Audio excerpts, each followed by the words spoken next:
Hello, dear viewers, and welcome back to the Ghastly Journal. Before we begin tonight's story, I must thank you for your continued support. If this tale captures your interest, please consider subscribing and hitting that notification bell. And now, let's dim the lights as we dive into tonight's chilling account. We don't speak of the twins, the matriarch said, and now I know why. My grandmother's house always felt as if it existed in its own pocket of reality. There it loomed, a three-story Victorian mansion at the end of a winding dirt road in rural Vermont, its weathered clapboard siding and steep gabled roof surrounded by a dense forest of ancient maple trees.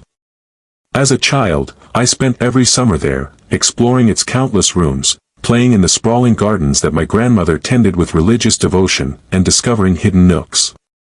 But one room I was never allowed to enter, a locked bedroom at the end of the third-floor hallway. Whenever I asked about it, my grandmother would shake her head, her lips pursed into a thin line. "We don't speak of that," she would say, her voice dropping to a whisper. "Some doors are meant to stay closed." Of course, this only made me, a curious child, more determined to uncover its secrets. During thunderstorms, I would press my ear against the heavy oak door, convinced I could hear the faint sound of children's laughter coming from within. I even tried once to peek through the keyhole, but it had been plugged with something, blocking my view. When I asked my mother about it, her face paled. "We don't speak of the twins," she said sharply, before changing the subject. It was the only time I'd ever heard anyone mention twins in our family, and the memory of those words lingered in my mind for years. After college, I moved away to pursue my career, and my visits to my grandmother's house became less frequent. Life has a way of rushing forward, pulling you along in its current until childhood mysteries fade into the background. But when my grandmother passed away last month at the age of 97, I found myself driving back down that familiar dirt road, watching as the dense canopy of trees closed in overhead. The funeral was a small affair. My grandmother had outlived most of her friends, and our family had always been small, just my mother, my Aunt Catherine, and a handful of distant relatives I barely recognized. She had been the matriarch, the pillar that held our fragmented family together, and without her, we were like satellites drifting apart. After the service, we gathered at the old house. It felt smaller somehow, diminished by my grandmother's absence. As I wandered through the rooms, the floorboards creaked beneath my feet, my fingers trailing along the dusty surfaces of antique furniture and faded photographs. My mother found me in the library, staring at a portrait of my grandmother as a young woman, her face unlined, her eyes bright with youth and promise. "She left the house to you," my mother said quietly, holding out a thick envelope. "Along with this." I took the envelope from her hand. It was heavy, sealed with wax pressed with my grandmother's signet ring, an intricate design of intertwining roses. Inside was an old, ornate brass key, along with a letter written in my grandmother's precise handwriting. "My dearest Eliza, if you are reading this, then I have passed from this world. The house is yours now, along with all its secrets. I have carried this burden for too long, and I cannot take it with me to my grave. The key enclosed will open the locked room on the third floor. What you find there may disturb you, but I believe you deserve to know the truth about our family. The twins were born in the summer of 1952. Your grandfather and I were overjoyed. Twins had not been born in our family for generations. But our joy soon turned to despair. There was something wrong with them from the beginning, something I cannot bring myself to describe even now. We did what we thought was best at the time. Perhaps it was wrong. Perhaps we should have sought help. But fear and shame can drive people to terrible decisions. I have preserved their room exactly as it was. Some might call it morbid, but I could never bring myself to erase them completely. They were still my children. Forgive me, Eliza, and be careful. Some doors, once opened, cannot be closed again. With eternal love. Grandmother. I read the letter 3 times, my hands trembling more with each reading. The key felt unnaturally cold against my palm, as if it had been stored for decades somewhere without sunlight, which I supposed it had. My mother watched me from the doorway, her face a mask of concern. "What does it say?" she asked. I hesitated, then folded the letter and slipped it into my pocket. "Nothing important," I lied. "Just some instructions about the house." That night, after everyone had left and the house settled into its familiar creaks and groans, I found myself standing at the foot of the staircase leading to the third floor, the key heavy in my pocket. Part of me wanted to throw it away, to respect my grandmother's lifetime of silence, but curiosity has always been my downfall. The third floor hallway was dark, the only light coming from the moon through a small window at the end. As I made my way down the corridor, the floorboards protested beneath my weight, past dusty paintings and forgotten furniture draped in white sheets. When I reached the locked door, I paused, my hand hovering over the knob.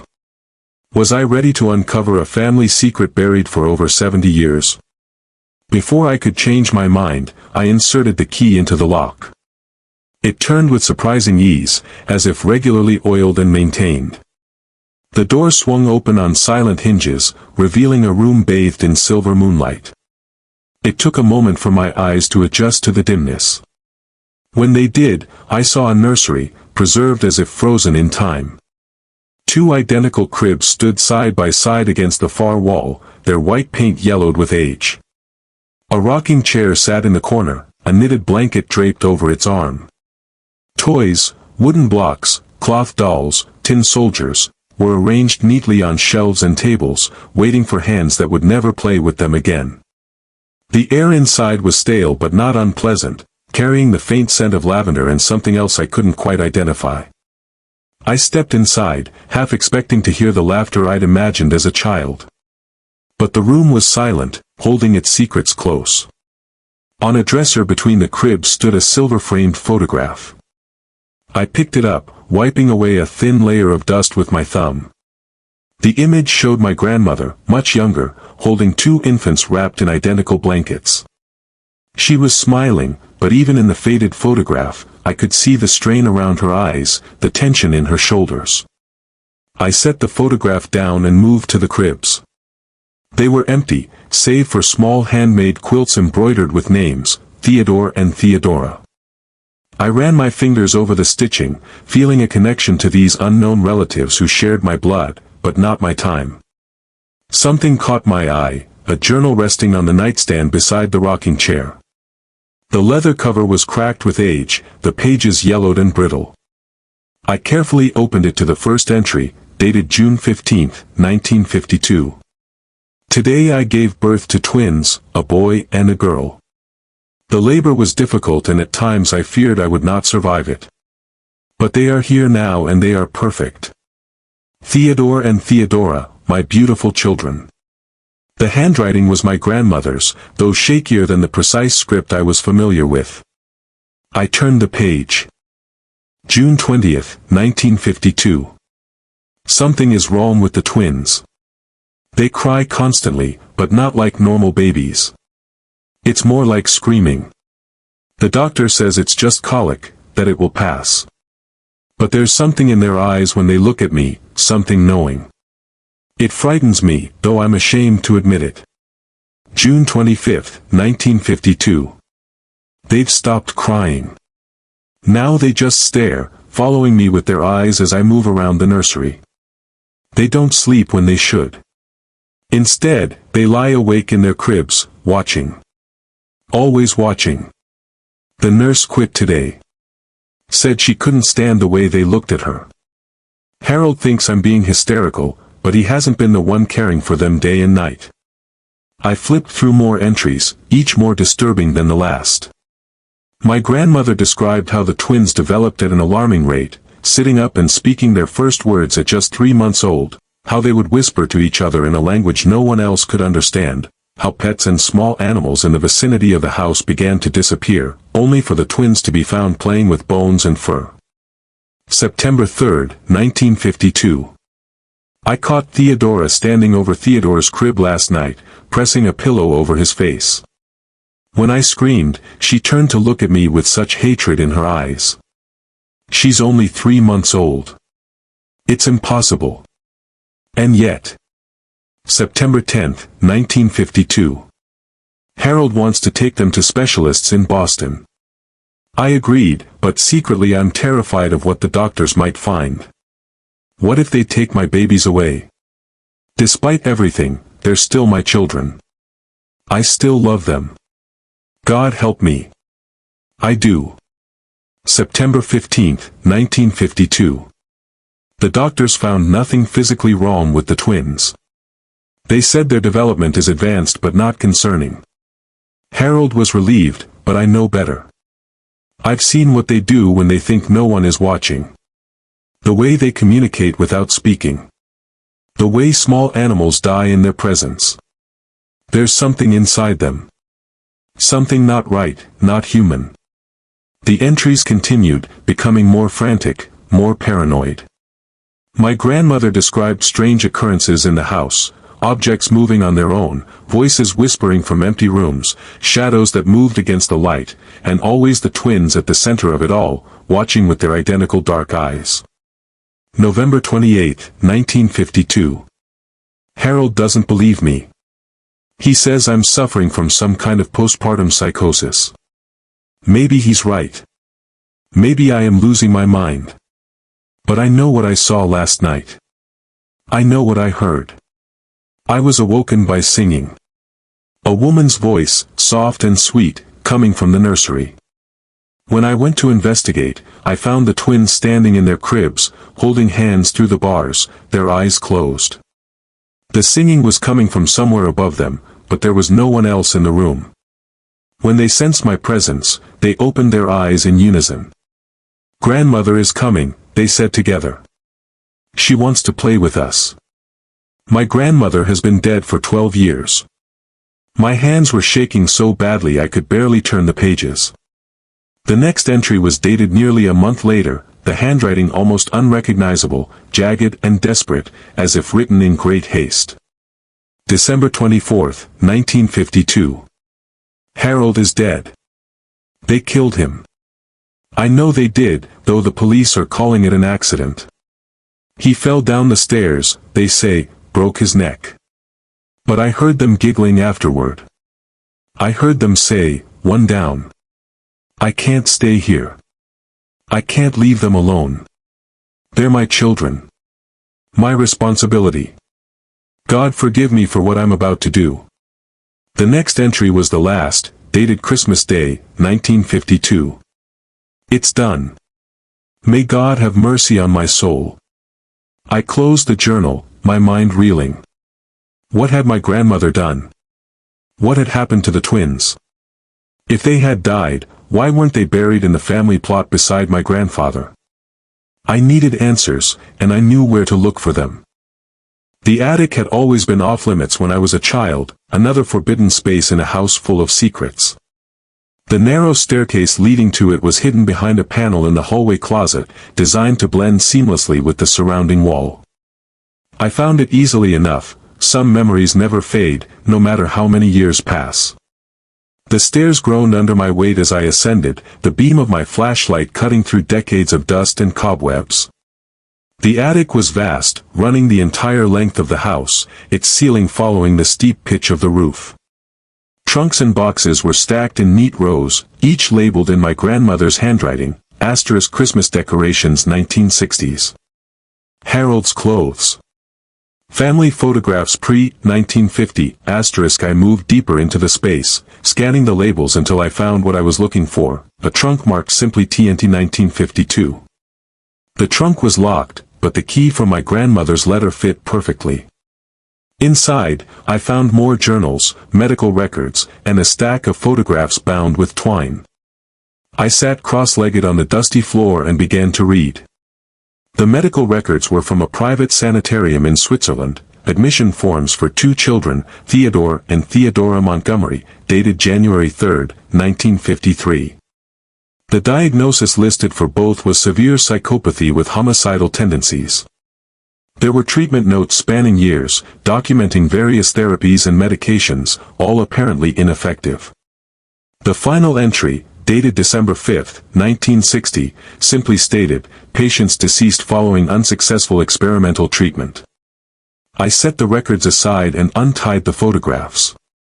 They showed the twins at various ages, as infants, as toddlers, and finally as children of about 8 or 9. In the earliest photos, they looked like normal babies, chubby-cheeked and innocent. But in the later images, there was something undeniably disturbing about them. It wasn't anything I could point to specifically. Their features were symmetrical, their smiles appropriate, but their eyes were empty, like looking into a deep well and seeing nothing reflected back. The last photograph showed them standing side by side in what looked like a hospital room, wearing matching white gowns. They were holding hands, their faces expressionless. Written on the back in my grandmother's handwriting, the last photograph. May they find peace. Had my grandmother sent her own children away? Had she institutionalized them for 8 years before some experimental treatment killed them? It seemed unthinkable. Yet, the evidence was right in front of me. I was about to close the trunk when I noticed something else at the bottom, a small leather-bound book, different from the journals. It looked older, the cover worn smooth from handling. When I opened it, I realized it wasn't a book at all, but a collection of newspaper clippings carefully preserved between tissue-thin pages. The clippings dated back to the early 1900s, each documenting a similar story: twins born to the women in my family, followed by unexplained deaths, mysterious illnesses, or the twins themselves disappearing under suspicious circumstances. The pattern repeated generation after generation. Always with twins, always with tragedy. The final clipping was from a local newspaper dated December 26, 1952, my grandfather's obituary. It mentioned his surviving wife and infant twins, but there was no mention of my mother, who would have been 5 years old at the time. I checked the other journals, looking for any mention of my mother, and found a single entry from 1950, Margaret turns 3 today. She is such a joy, normal, healthy, everything a child should be. I thank God every day that she wasn't born a twin. Perhaps the curse has skipped a generation. A curse? What was my grandmother talking about? And if my mother was 5 when the twins were born, why hadn't she ever mentioned having siblings? I needed to talk to my mother. I gathered the journals and photographs, stuffing them into a canvas bag I found hanging on a nearby hook. As I turned to leave, my flashlight beam caught something in the far corner of the attic, something that didn't belong among the trunks and furniture. It was a door, small, barely 4 feet high, set into the sloped ceiling. It looked newer than the surrounding architecture, the wood less weathered, the hinges less rusted. There was no lock, just a simple latch keeping it closed. Common sense told me to leave it alone, to take what I'd found and get out of the attic. But I had come too far to stop now. I approached the door and lifted the latch. The space beyond was dark, the air noticeably colder. My flashlight revealed a small room with a sharply angled ceiling, empty except for 2 rocking chairs facing each other in the center. They were child-sized, painted white with faded pink cushions tied to the seats. As my light swept across the room, I noticed something else: markings on the walls, floor, and ceiling. They formed an intricate pattern that seemed to shift and move in the beam of my flashlight. I stepped closer, trying to make sense of the symbols. They weren't any language I recognized, but they gave me an uneasy feeling, as if they were words that human mouths weren't meant to speak. A sudden noise behind me made me whirl around, my heart hammering in my chest. The door had swung shut, though there wasn't enough breeze in the attic to account for it. I lunged for the handle, but it wouldn't budge, as if held closed by an invisible force. Panic rose in my throat as I threw my shoulder against the door once, twice, 3 times. On the 4th attempt, it gave way suddenly, sending me sprawling onto the attic floor. I scrambled to my feet and ran, not stopping until I reached the main staircase, my breath coming in ragged gasps. I needed answers, and I needed them now. I found my mother in the kitchen, sitting at the table with a cup of tea growing cold between her hands. She looked up when I entered, her eyes widening at the sight of the canvas bag clutched in my white-knuckled grip. "You've been in the attic," she said. It wasn't a question. I dumped the contents of the bag onto the table, the journals, the medical records, the photographs. "Tell me about the twins," I demanded, my voice shaking. "Tell me what happened to Theodore and Theodora." My mother's face drained of color as she stared at the items spread before her. For a moment, I thought she might faint. Then she took a deep breath and gestured for me to sit. "I was 5 when they were born," she began, her voice barely above a whisper. "I remember being excited to have a brother and sister, but from the beginning, there was something wrong with them. They didn't cry like normal babies. They just stared, watching everything, everyone. Mother became obsessed with them, convinced they were somehow evil.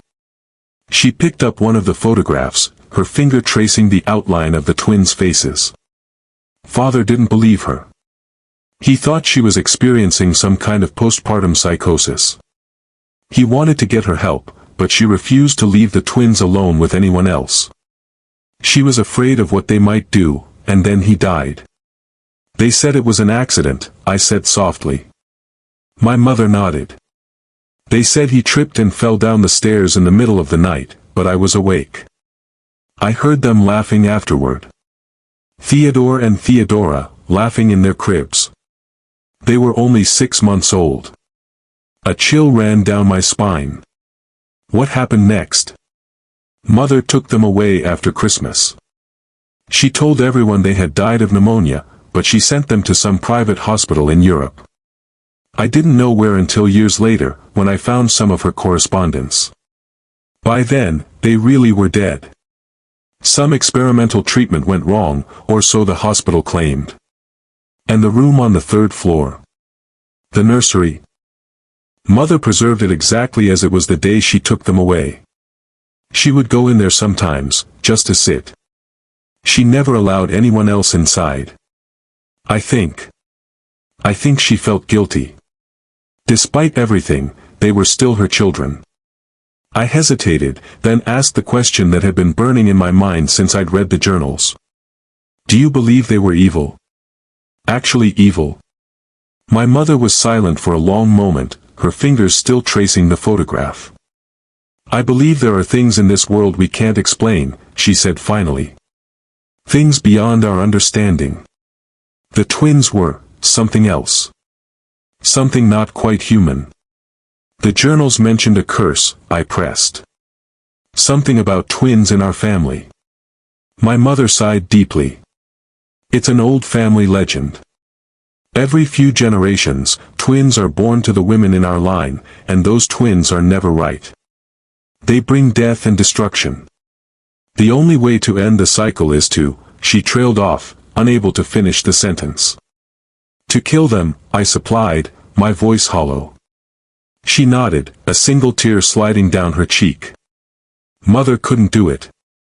She couldn't kill her own children, no matter what they were, so she sent them away instead. But the guilt ate at her for the rest of her life. We sat in silence for a while, the weight of this family secret pressing down on us like a physical thing.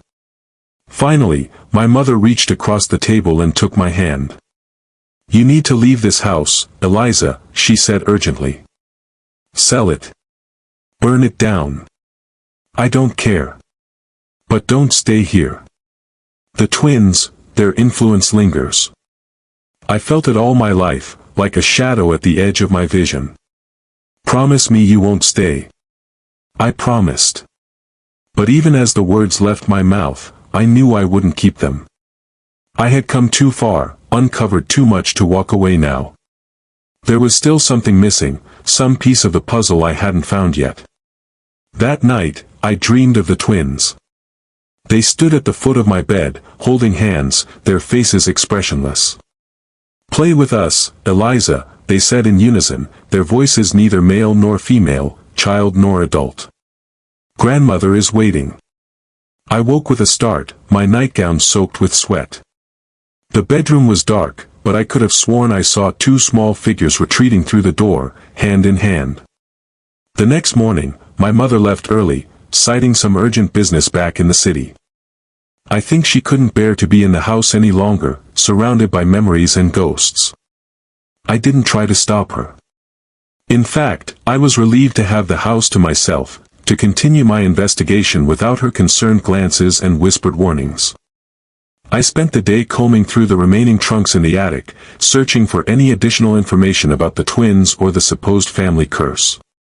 I found birth and death certificates for generations of twins dating back to the 1800s, all showing the same pattern: twins born, tragedy following close behind, the twins themselves dying young or disappearing. But it was in a hidden compartment in my grandmother's desk that I found the most disturbing evidence yet: a small leather-bound volume titled The Montgomery Family Grimoire. The book was handwritten in different styles, suggesting it had been passed down and added to over generations. Its pages contained rituals, spells, and incantations, many focusing on protection against malevolent spirits and entities. One passage in particular caught my attention. The twin curse has plagued the women of our line since Abigail Montgomery made her pact with the entity in 1723. Every third generation, twin children are born who serve as vessels for this entity's influence in our world. They appear human but are not. They wear the faces of innocence but harbor ancient malice. The only true protection is to end their existence before they can fully manifest their powers, preferably before their first birthday. If this cannot be done, they must be bound using the ritual of containment, though this is a temporary measure at best. The entity cannot be destroyed, only delayed in its purpose. The book went on to describe the ritual of containment in detail: a complex ceremony involving symbols drawn in specific patterns, incantations spoken at precise intervals, and various herbs and minerals arranged in a protective circle. The goal was to bind the entity to a specific location, preventing it from spreading its influence beyond those boundaries.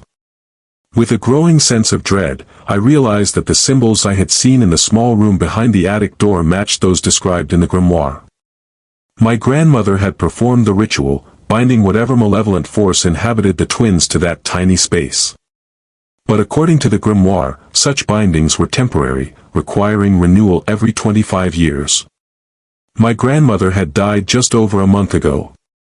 The binding would be weakening. As if to confirm my fears, I began to notice subtle changes in the house. Doors that I was certain I had closed would be open when I returned. Objects would disappear, only to reappear in unlikely places. At night, I would hear footsteps in the hallway, the creak of rocking chairs, childish whispers just beyond the threshold of hearing. I told myself it was just my imagination, fueled by lack of sleep and the disturbing information I had uncovered. But deep down, I knew better. Something was awakening in the old house, something that had been bound and contained for decades. I needed to perform the ritual again to strengthen the binding before whatever was trapped in that attic room broke free completely. But the grimoire warned that the ritual was dangerous for the uninitiated, potentially fatal if performed incorrectly. I needed help. My Aunt Catherine had always been the black sheep of the family, estranged from my grandmother for reasons no one ever explained. She lived in a small cottage on the outskirts of town, surrounded by gardens filled with herbs and flowers that most people would consider weeds. Local children called her a witch, though never to her face. There were rumors that she practiced the old ways, whatever that meant. I had always been fond of Aunt Catherine, despite seeing her rarely. She had a warmth that my grandmother lacked, a genuine interest in my life and thoughts. If anyone would know about family curses and binding rituals, it would be her. I found her in her garden, kneeling among rows of plants I couldn't identify, her gray hair pulled back in a loose braid. She didn't seem surprised to see me. "I've been expecting you," she said, rising to her feet with a grace that belied her 70 years. "Come inside. We have much to discuss." Her cottage was exactly as I remembered it from childhood visits, cozy and cluttered, smelling of herbs and wood smoke. Books lined every available surface, their spines cracked and faded from use. Bundles of dried plants hung from the ceiling beams, and various crystals caught the light streaming through the windows. She led me to a small table by the window and gestured for me to sit. "You found the grimoire," she said without preamble. "And you've been in the binding room." I nodded, not bothering to ask how she knew. "The twins," I began. "Were never twins at all," she finished for me. At least, not in the way you're thinking. She rose and went to a cabinet in the corner, returning with a wooden box inlaid with mother-of-pearl. From it, she removed a stack of yellowed photographs, placing them carefully on the table between us. These are the twins from each generation, she explained, spreading the photos out like a macabre family tree. Look closely. I leaned forward, studying the images. Each showed a pair of children, a boy and a girl at various ages. Different faces, different time periods, different clothing. But there was something eerily similar about all of them. Something in the eyes, in the expressionless set of their mouths. They look related, I said hesitantly. They look identical, Aunt Catherine corrected. Not to each other, but across generations. The Theodore from 1952 looks exactly like the Thomas from 1903, who looks exactly like the Timothy from 1854. And the same for the girls. Because they're not different children at all, I realized. They're the same entity. Born again and again into our family. She nodded. Wearing slightly different faces but carrying the same essence. I shook my head, trying to process what she was saying. That's impossible. Is it? She tapped one of the photographs, my grandmother's twins at about 5 years old. Look at their eyes. Really look. I did as she asked and felt a chill run through me. There was something ancient in those childish eyes. Something that had seen centuries come and go. Something patient and calculating and utterly inhuman. What are they? I whispered. We don't know. Not really, Aunt Catherine replied. The grimoire calls it an entity, but that's just a word for something we don't understand. It made a pact with Abigail Montgomery in 1723, power and prosperity for the family in exchange for allowing it to incarnate every third generation. Abigail agreed, not understanding what she was doing. By the time she realized her mistake, it was too late. And my grandmother? The ritual she performed? Elizabeth was always the strongest of us. When her twins began showing their true nature, she researched the old ways, found the binding ritual. She couldn't bring herself to kill them. They wore the faces of her children, after all. So she bound the entity to that room in the attic, containing its influence. But the binding is weakening, I said. I can feel it. Catherine nodded gravely. The ritual must be renewed every quarter century, or with the death of the one who performed it, whichever comes first. Elizabeth is gone. The binding is failing. Then we need to perform it again, I said with more confidence than I felt. The grimoire has the instructions. It's not that simple, Eliza. The ritual requires blood from a direct descendant of the twins. Elizabeth used her own blood, as their mother. But now, I'm not a direct descendant, I realized. My mother is, but not me. Exactly. And Margaret would never participate. She spent her life running from this family legacy. That leaves only one option. I felt a coldness settle in my stomach as I realized what she was implying. Catherine, are you saying what I think you're saying? She met my gaze steadily. I am Elizabeth's younger sister. We share the same blood. I can perform the ritual, but I will need your help. It's dangerous, Eliza. If something goes wrong, what choice do we have? I interrupted. If we do nothing, whatever is in that room will break free completely. Catherine studied me for a long moment, then nodded. We'll need to prepare. The ritual must be performed at midnight, when the veil between worlds is thinnest, and we'll need supplies. She rose and began pulling books from shelves, jars from cabinets. Take these, she said, handing me a list. Go to the old apothecary on Maple Street. Mr. Chen knows me. Tell him I sent you.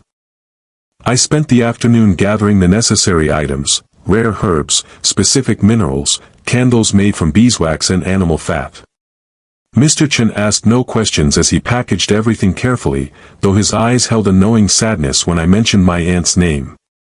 By the time I returned to my grandmother's house, my house now, I reminded myself, the sun was setting, casting long shadows across the overgrown lawn.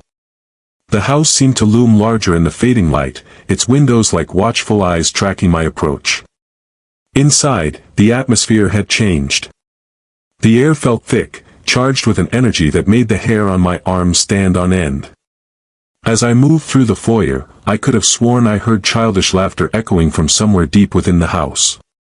Aunt Catherine arrived just after sunset, carrying a large leather satchel and wearing an expression of grim determination. "They know what we're planning," she said without preamble.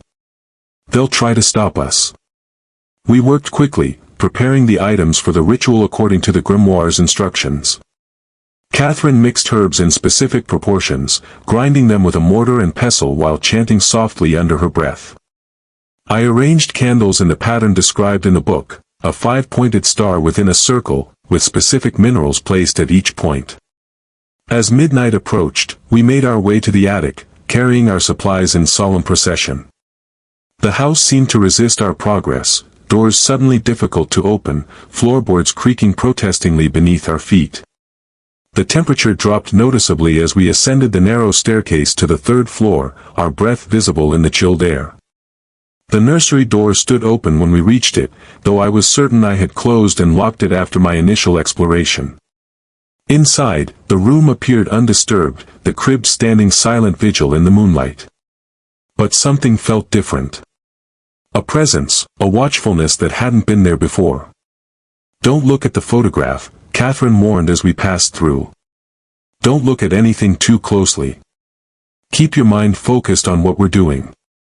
The attic stairs felt steeper than I remembered, the darkness at the top more absolute. My flashlight flickered, the beam weakening despite fresh batteries.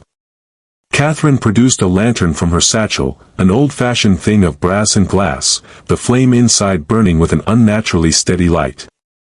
"Oil blessed by a priest in 1842, she explained, seeing my questioning look. "Some things can't be corrupted." The door to the binding room was open, swung wide as if an invitation. Beyond it, the 2 child-sized rocking chairs were moving gently back and forth, though there was no breeze in the attic to account for the motion. They stopped abruptly as we entered, the sudden stillness more unnerving than the movement had been. "Work quickly," Catherine instructed, setting the lantern on the floor. "Draw the circle exactly as shown in the grimoire. I'll prepare the incantation." I began sketching the complex pattern on the wooden floor using chalk made from crushed bone and ash. The symbols felt wrong somehow, as if they belonged to no human language, angles that hurt the eye to follow, curves that seemed to bend in impossible directions. As I drew, I could feel resistance, as if the floor itself were fighting against the markings. Catherine stood in the center of the room, reciting words from the grimoire in a language I didn't recognize. Her voice rose and fell in strange cadences, sometimes dropping to a whisper, sometimes rising to a near shout. The temperature in the room plummeted, frost forming on the walls and ceiling despite the summer heat outside. As I completed the circle, connecting the last line to the first, a shock ran through my body like an electrical current. The symbols began to glow with a pale blue light, illuminating the room more brightly than the lantern. "The candles," Catherine ordered, her voice strained. "Place them at the points of the star. Quickly." I scrambled to obey, positioning the black candles at each intersection of the star pattern within the circle. As I placed the last one, Catherine began the final phase of the ritual, drawing a small silver knife across her palm. Blood welled from the cut, dripping onto the grimoire she held open before her. "With blood of the line, I bind thee," she intoned. "With words of power, I contain thee. By salt and iron, by silver and ash, I command thee to remain within these bounds until the appointed time."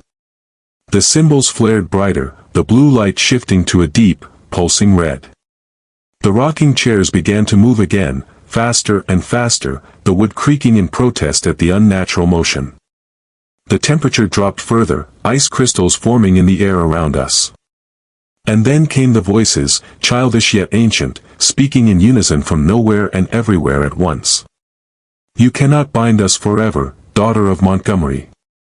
We are eternal. We are patient.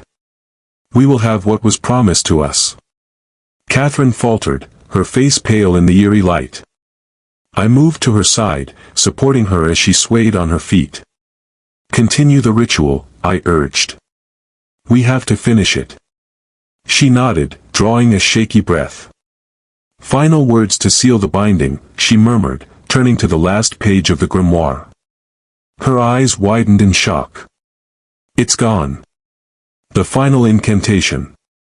It's been erased." I looked over her shoulder and saw that she was right. Where there should have been text, there was only a blank space, as if the words had been lifted cleanly from the page. "How is that possible?" I whispered. "The book was locked in my grandmother's desk." "They've been planning this," Catherine realized, horror dawning on her face. "All these years, they've been waiting, influencing events from within their prison. They knew Elizabeth would die. Knew the binding would weaken. They've prepared." The voices came again, louder now, accompanied by the sound of childish laughter that raised goosebumps on my skin. "Did you think we were helpless? Did you think we were contained? Foolish women, playing with forces you cannot comprehend. The pact cannot be broken. The promise must be fulfilled." The symbols on the floor began to fade, the glowing light dimming as the binding weakened further. The rocking chairs stopped abruptly, and in the sudden silence, I heard a new sound, small footsteps approaching the door of the binding room. "We need the final words," I said desperately. "Catherine, think. My grandmother must have told you something. Left some clue." Catherine closed her eyes, her brow furrowed in concentration. Elizabeth knew this might happen. She would have prepared a contingency. Her eyes snapped open. "The music box. In the nursery, the one that plays that eerie lullaby. Elizabeth always kept it wound. Always made sure it worked. I thought it was just sentimentality, but..." I didn't wait to hear more. I turned and ran, ducking through the small door and racing across the attic. Behind me, I heard Catherine continuing the ritual, her voice raised in defiance against the childish taunts that filled the air. The nursery was different when I entered it this time, the air thick with malevolence, the shadows deeper and more substantial. The crib seemed to loom larger, the toys arranged on the shelves watching me with invisible eyes. On the dresser between the cribs sat a delicate porcelain music box painted with scenes of children playing in a garden. I approached cautiously, half expecting it to shatter or disappear before I could reach it. But it remained solid and real under my trembling fingers as I lifted the lid. A tinkling melody began to play, a lullaby I recognized from my own childhood, the notes slightly discordant, slightly wrong. Inside the box, nestled on a cushion of faded velvet, was a small piece of paper folded into a tight square. I unfolded it carefully, revealing a single sentence written in my grandmother's precise hand. "To end what began, return them to where they first came." I stared at the words, trying to decipher their meaning. Return them. Return who? The twins. But they were dead, had been for decades. And where had they first come from? A child's voice spoke directly behind me, so close I could feel breath on my neck. She could never do it. She was too weak. "But you're not weak, are you, Eliza?" I whirled around, but the nursery was empty. The voice came again from the direction of the cribs. "We've been waiting for you. We knew you would come back to this house eventually. Blood calls to blood." In the crib on the left, a small shape was forming, solidifying out of the shadows, the outline of a child, a boy of about 8 with dark hair and darker eyes. In the second crib, a similar shape appeared, a girl identical to the boy in every way except for her longer hair. "Theodore," I whispered. "Theodora." They smiled in unison, the expression never reaching their eyes. "We've had many names," they said together. "Many faces. But always the same purpose." "What purpose?" I asked, though I feared I already knew the answer. "To collect what is owed," they replied. A soul from each generation. Payment for the pact Abigail made. Prosperity and power in exchange for us. I backed away, clutching the paper from the music box. My grandmother bound you, I said. She found a way to contain you. Their laughter was like broken glass. Temporarily. But bindings weaken. People die. And we are very, very patient. From somewhere above, I heard Catherine cry out in pain. The ritual was failing. Whatever contingency my grandmother had planned, I needed to figure it out now. I looked down at the paper again. To end what began, return them to where they first came. Where had it all begun? The pact Abigail Montgomery had made in 1723. The cemetery, I realized aloud. The family mausoleum. Abigail is buried there. The twins' smiles faltered, their forms flickering like candles in a breeze. You know nothing, they hissed, but I could hear the uncertainty in their voices. I turned and ran, the paper clutched in my hand, the twins' angry cries following me down the stairs. Outside, the night was unnaturally still, the moon hidden behind clouds that had appeared from nowhere. I ran across the overgrown lawn toward the small family cemetery at the edge of the property, my heart hammering in my chest. The Montgomery Mausoleum stood at the center of the cemetery, a small neoclassical structure of weathered marble. The door was locked, but the key my grandmother had left me, the one that had opened the nursery, fit this lock as well. Inside, stone sarcophagi lined the walls, each engraved with names and dates spanning centuries. At the far end, set apart from the others, was a plain stone altar. I approached it cautiously, running my fingers over the smooth surface. There were no engravings, no decorations, nothing to indicate its purpose or significance. But as my hand passed over the center, I felt a slight depression, a space that seemed designed for something to fit inside. Behind me, the temperature dropped suddenly, frost forming on the stone walls. I turned to see the twins standing in the doorway, their forms more substantial now, more real. It won't work, they said, their voices echoing in the confined space. You don't have what's needed. You don't have the grimoire. The grimoire, the family book of spells and rituals. It was still in the attic with Catherine. Without it, I had no idea what ritual to perform, what words to say to end this. But as I looked at the twins, at their identical expressions of smug certainty, a realization struck me. The final ritual wasn't in the grimoire at all. My grandmother had removed it, hidden it separately in the music box, because the grimoire itself was part of the problem, part of the pact Abigail had made. I don't need the grimoire, I said, surprising myself with the steadiness of my voice. I just need to unmake what Abigail did. I placed my hand on the altar and spoke the words that came to my mind, words I somehow knew were right. I, Eliza Montgomery, descendant of Abigail, do hereby renounce the pact made in 1723. I return what was taken and reclaim what was given. The debt is paid. The cycle is broken. The twins screamed, a sound of rage and fear that shook the very foundations of the mausoleum. Their forms began to dissolve, edges blurring, features melting into indistinct shadows. You can't, they shrieked. The price will be too high.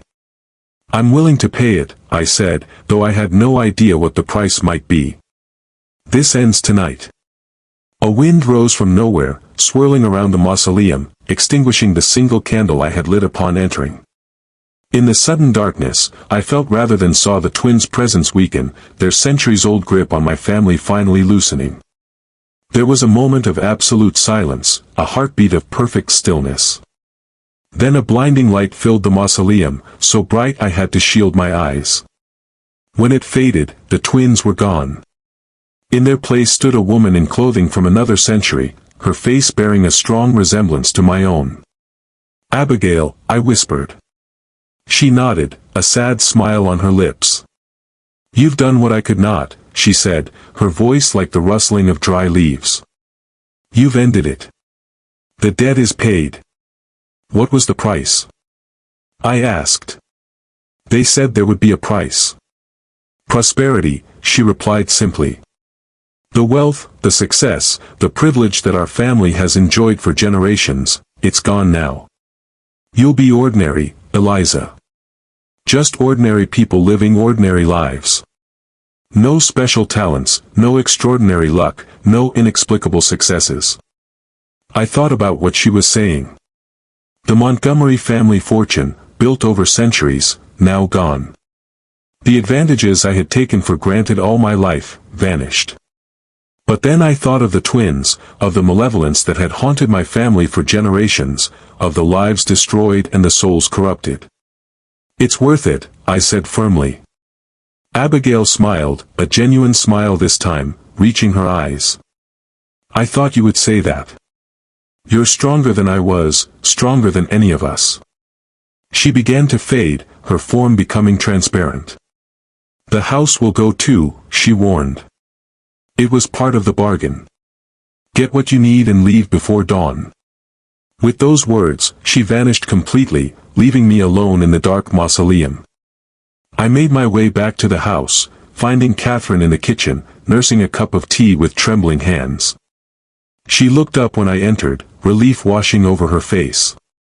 They're gone, she said. It wasn't a question.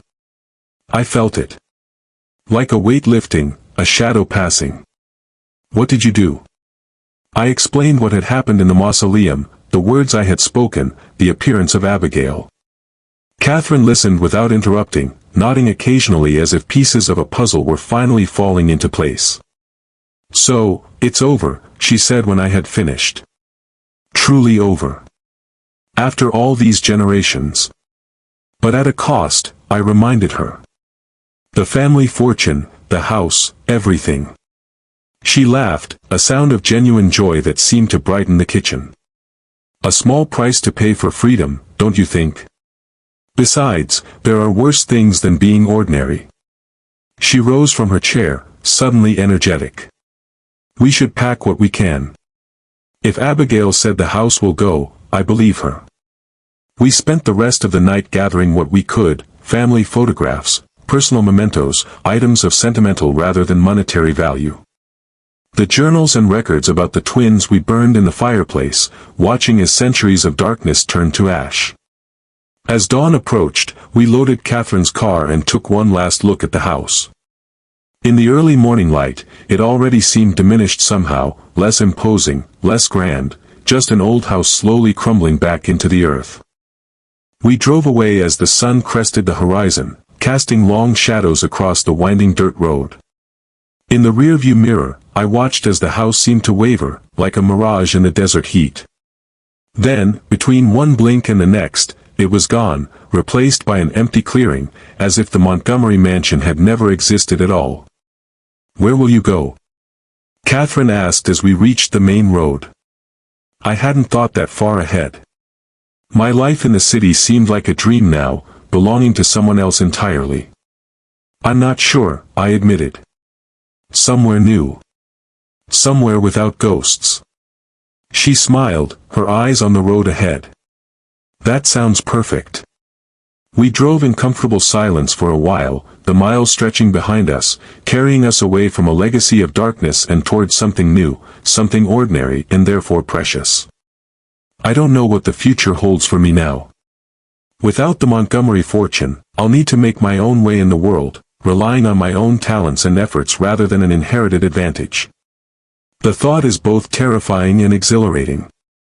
But one thing I know for certain, I will never again have to face what my grandmother faced, what generations of Montgomery women faced before her. I will never have to look into the eyes of my own children and see something ancient and malevolent looking back. I will never have to whisper, "We don't speak of the twins." The curse is broken. The cycle is ended. And that, I think, is worth any price. This is the Ghastly Journal. And I thank you for joining me for tonight's tale. If you enjoyed this story, please like, subscribe, and share with those who appreciate the darker side of life. Until next time, sleep well, if you can.